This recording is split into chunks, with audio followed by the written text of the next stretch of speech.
परम पूज्य श्री प्रेमानंद जी महाराज, वो रोज सोहनी सेवा करते थे, झाड़ू लगाते थे पूरे वृंदावन में। यत्र तत्र जहां उनका मन करता था उसी कॉलोनी का आज पूरी सफाई करते। सुबह 4 बजे से उनका यही भजन था, यही संध्या थी, यही नाम जप था। सोहनी लेते और लेकर के बुहारते पूरे मार्ग को। और हमारी आपकी तरह नहीं जोर जोर से, नहीं, धीमे धीमे। उनके मन में यह भाव था कि वृंदावन श्री प्रिया प्रियतम का ही स्वरूप है, इनके प्रति मैं रोष नहीं करूंगा, धीमे धीमे। और जब बुहारते थे तो अपने नेत्रों से ध्यान पूर्वक ब्रज की रज को देखते थे। कहीं कोई चिन्ह दिख जाए, कहीं किशोरी जी के चरण रज दिख जाए, कहीं ठाकुर जी के चरण दिख जाए। करते करते जब वर्षों बीत गए तो किशोरी जी के मन में भाव आया, हम नित्य रास के लिए वृंदावन में जाते हैं और पूरे वृंदावन को सुव्यवस्थित ये महात्मा करके रखते हैं, और इनकी एक ही अभिलाषा है कि हमारे चरण चिन्ह इनको दिख जाएं। एक दिन किशोरी जी ने उनको अपने चरण चिन्ह का दर्शन कराया। वो चरण चिन्ह देख करके उनके मन में विश्वास हो गया कि हे श्यामा जो चरण चिन्ह है इसका मतलब चरण भी है, और चरण है तो मतलब आप भी हो। जब चरण चिन्ह तक ले ही आई हो तो आप अपने दर्शन भी करा दो। अब अगली उनकी स्थिति हो गई कि अब चरण चिन्ह नहीं, अब तो प्रत्यक्ष किशोरी जी को देखना है।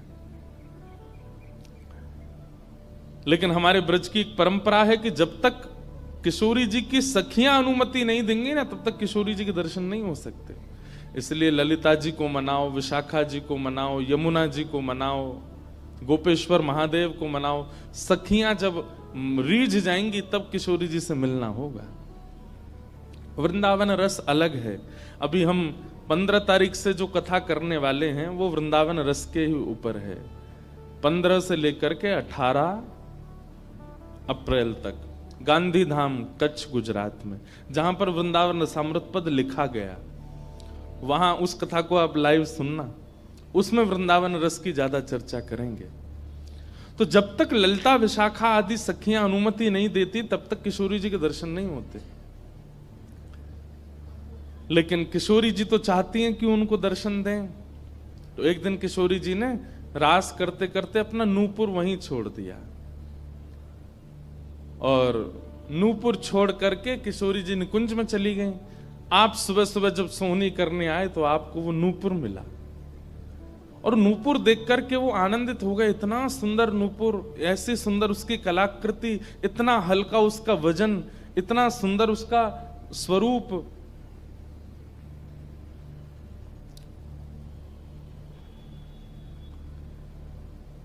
आपके मन में भाव आया कि कोई बड़े घर की लाली होगी, उसका रह गया होगा, मैं रख लेता हूं, कभी कोई मिलेगा मांगने आएगा कि भाई हमारा नूपुर दो तो मैं दे दूंगा। आपने वो नूपुर अपने पास रख लिया। नूपुर से दर्शन किशोरी जी ने कईयों को कराए। इसलिए वृंदावन में जब चला कीजिए ना, बहुत ध्यानपूर्वक देखते हुए पृथ्वी को चला कीजिए, क्या पता क्या मिल जाए।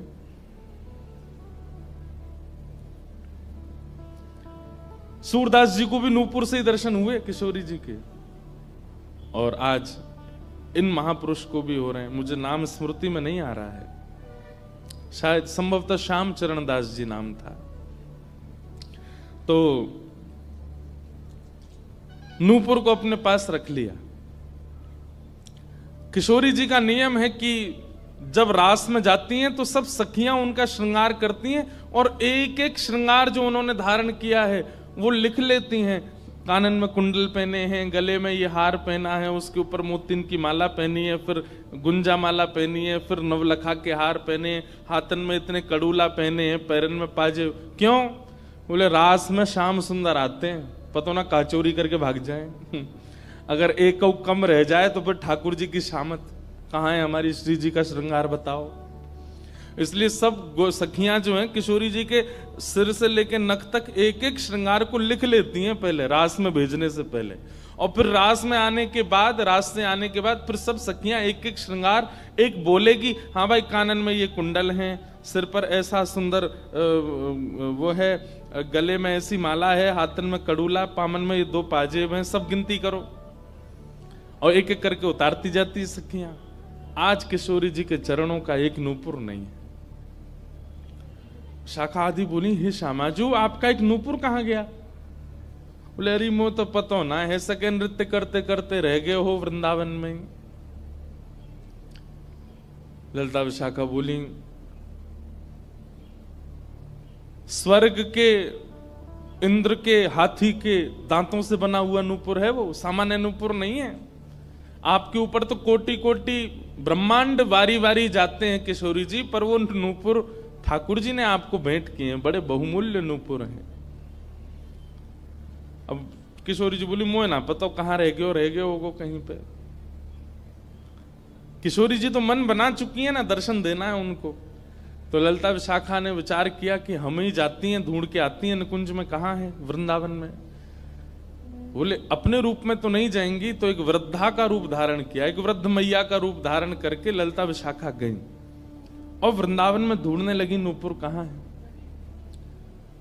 तभी ढूंढते ढूंढते वो महाराज जी सोहनी कर रहे थे, उनके सामने पहुंची। अरे बाबा हमारी लाली आई सवेरे सवेरे यहाँ पे, और बाके पाम को एक नूपुर रह गयो, तेने देखो।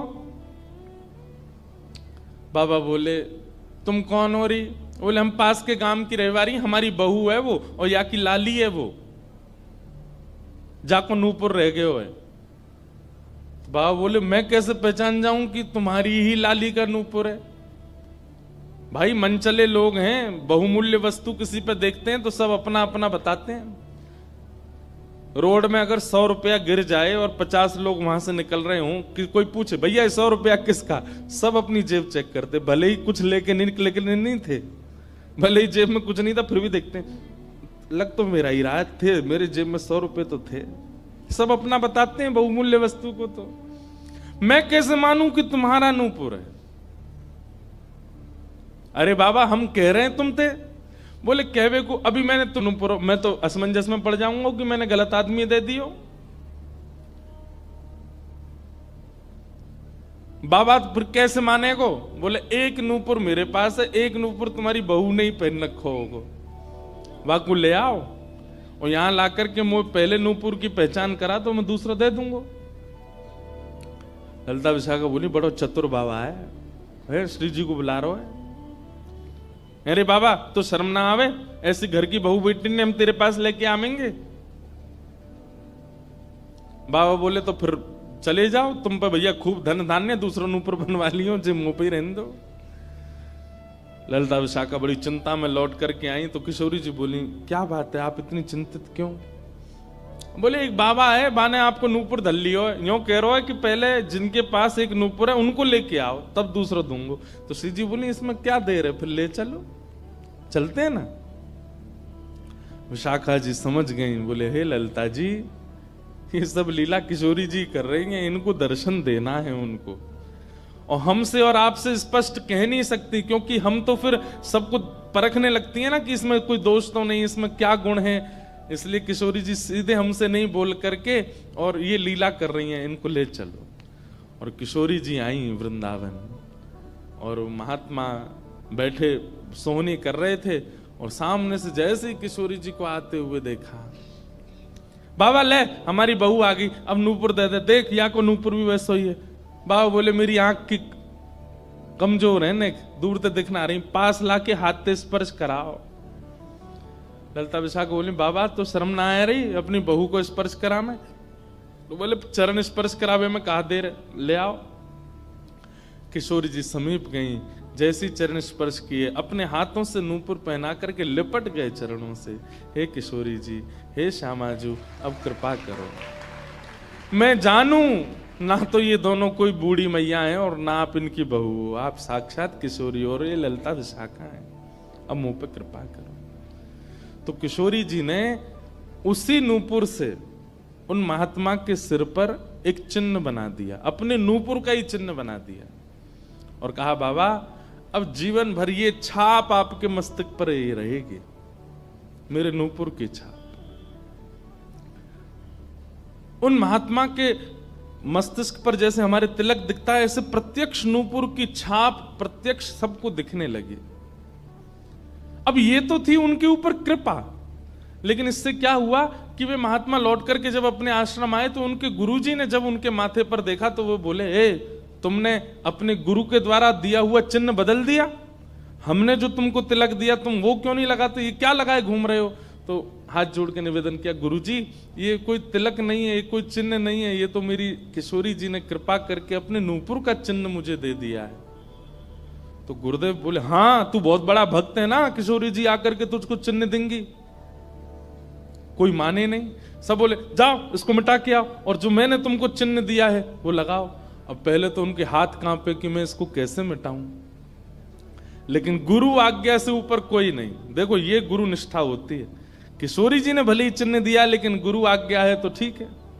गए यमुना जल से, सुबह से शाम हो गई मिटाते मिटाते, लेकिन वो चिन्ह मिटा नहीं उनसे। शाम को लौट करके आश्रम आए तो गुरुजी बोले, मैंने तुझे सुबह टोका था ना ये चिन्ह मिटा के आ, और तू अभी भी नहीं मिटा रहा। बोले गुरुजी मैंने प्रयास तो बहुत कर लिया लेकिन ये मिट नहीं रहा है। तब भी उनके गुरुजी माने नहीं। अब तो महाराज ये होने लगा कि गुरुजी को इतना क्रोध आ गया कि ये इतना हट कर रहा है कि हमारे द्वारा दिया गया तिलक चिन्ह उसको अस्वीकार करके और ये मनमुखा चिन्ह लगाए घूम रहा है माथे पर। गुरुजी ने सब अपने परिकर के लोगों को बैठा करके पंचायत करी आश्रम में। बोले इसको निकालो, जब हम में श्रद्धा नहीं, हमारे स्वरूप में श्रद्धा नहीं, हमारे तिलक में श्रद्धा नहीं, तो क्यों रहता है यहाँ पे। वो रोते रोते बोले गुरुजी मैं सत्य बोल रहा हूं, ये किशोरी जी ने चिन्ह दिया है और मैं खूब प्रयास कर रहा हूं। नहीं तो आप प्रयास कर लीजिए, ये मिट नहीं रहा है। अच्छा अब हमसे चाहता है कि हम तेरे माथे को छू करके मिटाएं, नहीं माने। तब उन्होंने नेत्र बंद करके किशोरी जी का स्मरण किया, हे श्यामाजू मैं किसी को प्रमाणित ये नहीं करवाना चाहता कि आप मुझे मिली हो, पर मेरे गुरु के चित्त में मेरे प्रति अविश्वास आ रहा है, इसके लिए कोई आप लीला करो। तो भगवान के सखा श्री सुबल जी की ये आराधना करते थे। ये जो महापुरुष थे ये ठाकुर जी के सखा सुबल का चिंतन करते थे कि कभी मैं ठाकुर जी से मिलने का मन हो तो सुबल, जैसे भगवान के सखा है ना, तन सुखा मन सुखा धन सुखा मधुमंगल श्री दामा सुबल, तो ये सुबल का चिंतन करते थे कि सुबल कभी कृपा करेंगे तो मुझे ठाकुर जी से मिला देंगे। ऐसे सखियों का चिंतन करते हैं किशोरी जी के दर्शन करने वाले, और सखाओं का चिंतन करते हैं ठाकुर जी का दर्शन करने वाले। तो ये सुबल का चिंतन करते थे। तो किशोरी जी ने सुबल को बुलाया। सुबल आए, श्यामाजू आज्ञा करो। बोले आपको हमारा एक काम करना है। एक महात्मा पर हमने कृपा करके उसको अपने नूपुर का चिन्ह दिया है और उनके गुरुदेव को विश्वास नहीं हो रहा कि ये चिन्ह हमने दिया है, इसलिए वो आपकी आराधना करते हैं, आपको बहुत बचते हैं। आप जाकर के हमारी तरफ से ये प्रमाण दे दो कि हमने चिन्ह दिया, क्योंकि उस सभा में कई लोग ऐसे हैं जिनको मेरे दर्शन का अधिकार नहीं है और मैं तो जाना चाहती हूं पर ये ललिता विशाखा मुझे जाने नहीं देंगी, इसलिए आप जाकर के वहां प्रमाणित कर दो कि ये चिन्ह मैंने दिया है। तब भगवान के सखा सुबल साक्षात उस आश्रम में प्रकट हो गए और प्रकट होकर के जैसे देखा दिव्य देह, दिव्य तनु, दिव्य तेज निकल रहा है, सबने प्रणाम किया। बोले कि ये आपका परिचय। बोले मैं भगवान का सखा सुबल हूं। देख करके सबने बोले आप कैसे आए। बोले हे गुरुदेव आप अपने शिष्य पर इतने रोष कर रहे हो, ये चिन्ह ये किशोरी जी ने ही इनके माथे पर पधराया है, आप इनके ऊपर नाराज मत हो। अब सुबल प्रमाणित करके चले गए। अब क्या हुआ, गुरु जी को आत्मग्लानि होने लगी। बोले मैं गुरु हूं और मेरे चेला को ठाकुर जी मिल गए, श्री जी मिल गई और मुझे विश्वास नहीं हुआ। तब गुरु जी ने अपने गुरुजनों को, अपने श्रेष्ठ जनों से जाकर के कहा कि मुझसे अपराध बना है। ठीक है, गुरु शिष्य के ऊपर क्रोध कर सकता है, उसका कोई दंड नहीं होता, पर किशोरी जी के द्वारा कृपा की गई, मैंने उस पर प्रश्न चिन्ह उठा दिया, इसका तो मुझे दंड मिलना चाहिए। तब सब रसिक जनों ने विचार किया, बोले इसका क्या दंड दें। तो बोले आप एक काम कीजिए कि दंडोत्सव कीजिए। दंडोत्सव। बोले दंडोत्सव में क्या करना है। बोले आज तक जितनी तुम्हारे पास जमा पूंजी है सब संतों की, भक्तों की सेवा में लगा करके और आनंद से सुंदर भंडारा करो, सुंदर नाम संकीर्तन करो, सुंदर अपने घर पर एक उत्सव रखो और उसमें जितने महापुरुष आए सबको दंडवत प्रणाम करते करते सबसे क्षमा मांगो और फिर जब सब तुम्हारा धन संपत्ति अब तक जितनी कमाई वो सब संतों की सेवा में लग जाए, फिर उन संतों से कृपा प्रसादी मांगो कि आप सब मुझे क्षमा कर दो। इस प्रकार से दंडोत्सव करो। तो जिन्होंने ये भाव कहा है उनको ये दंडोत्सव करना है।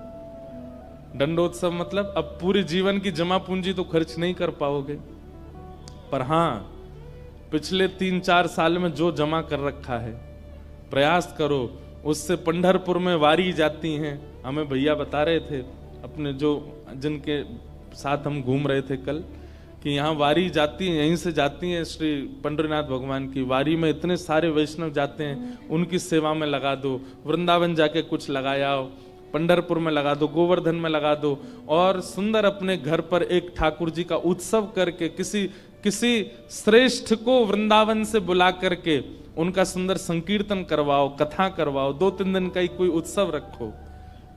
इस प्रकार से अपनी वो जमा पूंजी संत वैष्णवों की सेवा में खर्च करके भंडारा करा के जितनों से मिलो सबसे क्षमा मांगो। वारी निकलती है आषाढ़ी एकादशी पर, इतने सारे वैष्णव जाते हैं पंढरपुर दर्शन करने, मार्ग पे खड़े होकर सबको शरबत पिलाओ और जो जो शरबत पिए उससे क्षमा मांगो, मुझे क्षमा कर दो, मुझसे अपराध बना है, मैंने कंठी पहनने के बाद भी मांस का सेवन किया, मैंने मद्य का सेवन किया, मैंने ऐसा किया, ये क्षमा मांगो। असंख्य भक्त एक साथ जब आपको क्षमा करेंगे तब आपका ये अपराध पूर्ण होगा। इसी को कहते हैं दंडोत्सव। तो फिर कथा पूरी करें। वो महाराज जी को सब लोगों ने कहा तुम दंडोत्सव करो, तो उन्होंने कहा ठीक है, मैं अगले 7 दिन के लिए दंडोत्सव करूंगा।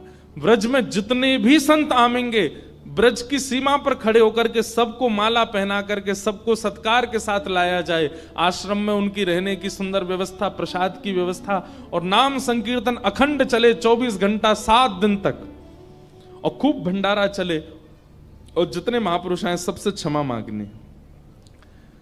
तो जब ये दंडोत्सव का बात हुई तो गुरु जी ने दंडोत्सव लिया, और चेला बेचारे जिनको किशोरी जी ने चिन्ह दिया था वो मन में सोचने लगे ये क्या हो रहा है, मेरे कारण मेरे गुरुजी को दंडोत्सव करना पड़ रहा है। तो उन्होंने अपने गुरुदेव के सामने प्रणाम करते हुए अपनी झोली फैला के कहा गुरुजी मुझे एक भिक्षा दे दो। तो क्या चाहिए? बोले जो दंडोत्सव आप करना चाह रहे हैं वो मुझे करने दीजिए, आप विराजिए, आपकी जगह मैं करूंगा, मैं शिष्य हूं आपका। तो बोले नहीं नहीं, अपराध हमने किया तो तुम क्यों करोगे? बोले गुरुजी बस यही कृपा चाहिए। तब बड़े संतों ने मिलकर के सबने कहा कि भाई देखो शिष्य कर सकता है, अगर इनकी इच्छा है तो ये करने दो। तो फिर गुरुजी का दंडोत्सव उन्होंने ही किया जिनको चिन्ह किशोरी जी ने प्रदान किया था, दंडोत्सव मनाया। इस प्रकार भैया जिनसे ये अपराध बन जाता है ना, कभी कंठी माला पहनने के बाद अपराध बन जाता है, किसी वैष्णव के प्रति कुभाव बन जाता है, किसी तीर्थ में जाकर के कोई पाप बन जाता है, उनको ये सब दंडोत्सव करने चाहिए। अपनी कोई पैसा खर्च कराने के लिए नहीं कह रहे हम, लेकिन हाँ जितना हो सके वैष्णवों की सेवा करके, अब चाहे वो धन लगा के करनी पड़े, चाहे तन से करनी पड़े, चाहे मन से करनी पड़े।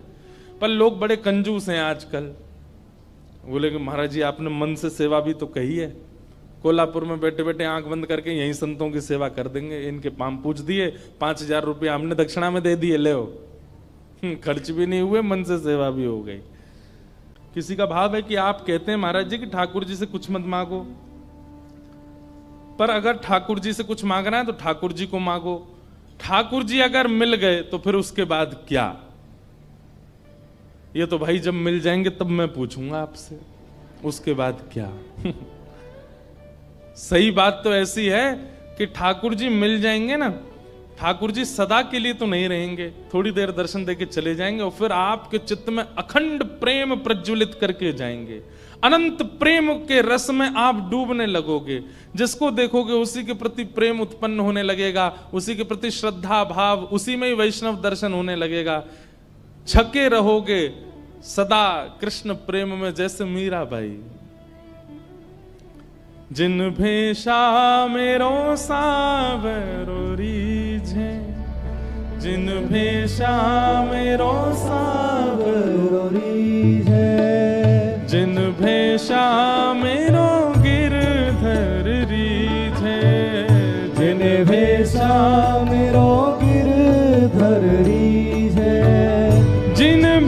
देवेशा प्यारो विठ्ठल रीझे, देवेशा प्यारो विठ्ठल रीझे, सोही भेष धरूंगी हो मैं तो सोही भेष धरूंगी। अरे हाँ मैं तो सोही भेष धरूंगी हो मैं तो सोही भेष धरूंगी। अरे हाँ मैं बैरागन हूँगी, मैं बैरागन हूँगी।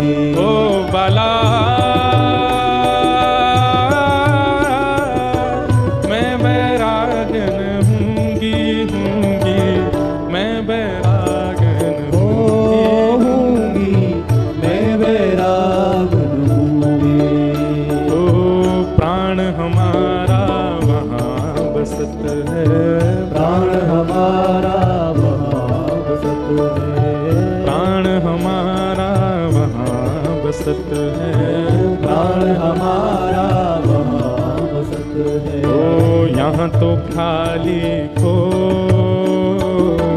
यहाँ तो खाली को, हाँ यहाँ तो खाली को, यहाँ तो खाली को।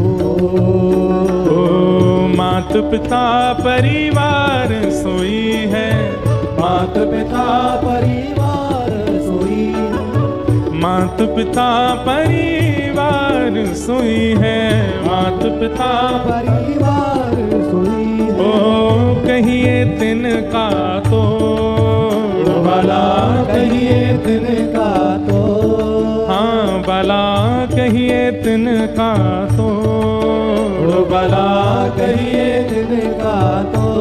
अरे हाँ मैं बैरागन हूँगी, मैं बैरागन हूँगी, मैं बैरागन हूँगी। मैं बैरागन भाव भाव से ओ बाला मैं बैरागन हूँगी, मैं बैरागन हूँगी, मैं बैरागन हाँ हूँगी, मैं बैरागन हूँगी, मैं बैरागन ओ हूँगी, मैं बैरागन हूँगी। मैं बैरागन हूँगी। ऐसे प्रेम में छक जाएंगे। जैसे किसी प्यासे को पानी पिला दिया जाता है तो क्या उसको दोबारा प्यास नहीं लगती? लगती है। ठीक वैसे ही ठाकुर जी एक बार शीतलता दे देते हैं दर्शन देके, और उसके बाद जब जाते हैं तो फिर से वही स्थिति और दुगनी हो जाती है, मिलन की उत्कंठा और ज्यादा व्याकुल कर देती है। ठाकुर जी का मिलन परिपूर्णता नहीं कर देता, इसका मतलब यह नहीं है कि आपका अब इच्छा नहीं होगी, बल्कि पहले से और तीव्र इच्छा प्रकट हो जाएगी। ठाकुर जी मिल जाएंगे तो और रोना आएगा, क्यों? अब जाना नहीं आप, लेकिन ठाकुर जी तो जाएंगे, और जब ठाकुर जी जाएंगे तो फिर वही विरह वेदना जो सूक्ष्म थी अब वो प्रगाढ़ हो जाएगी, अब और मिलन की इच्छा होगी और दर्शन की इच्छा होगी।